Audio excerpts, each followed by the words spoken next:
Polda Banten bersama Satuan Narkoba Polresta Tangerang Kamis 14 Juli memaparkan hasil pengusutan aliran dana tindak kejahatan dari sindikat pengedar narkoba internasional di wilayah Banten.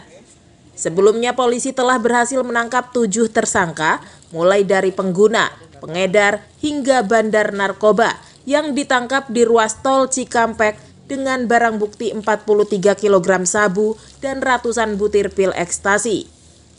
Dari pengusutan kasus ini, polisi berhasil menemukan dan menyita aliran dana sebesar 1 miliar rupiah lebih. Aliran dana lebih dari 366 juta rupiah didapatkan polisi dari rekening atas nama anak tersangka BY yang merupakan bandar besar. Anak tersangka BY kini juga ditetapkan sebagai tersangka karena turut terlibat dalam bisnis peredaran narkoba. Tak hanya itu, uang ratusan juta rupiah juga didapat dari rekening bank atas nama istri kedua tersangka BY dan rekening bank seorang tetangganya beserta 2 unit mobil yang ditinggalkan di Pelabuhan Kalimantan yang kini disita sebagai barang bukti.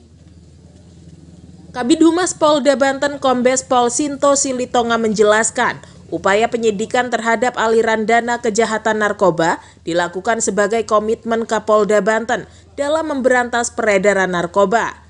Memiskinkan para tersangka dengan menyita seluruh uang maupun aset yang dihasilkan dari tindak kejahatan dinilai menjadi satu langkah peringatan untuk membuat jera para pengedar narkotika.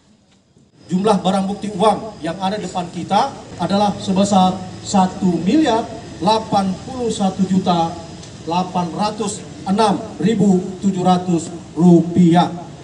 Dan karena ini berkaitan dengan transaksi keuangan di dalam rekening-rekening, maka dengan prinsip follow the money dan follow the asset, penyidik dari Sat Narkoba Polresta Tangerang dan Direktorat Narkoba Polda Banten pasti akan bekerja sama dengan PPATK. Sementara itu sesuai pasal 137 Undang-Undang Nomor 35 Tahun 2009 tentang narkotika, khususnya terkait aliran dana hasil tindak pidana narkotika, tersangka terancam hukuman paling lama 15 tahun penjara dan denda paling banyak 10 miliar rupiah. Dari Kota Serang, Banten, Susmiatun Hayati, Kantor Berita Antara mewartakan. Selama ini pengedarinya kemana?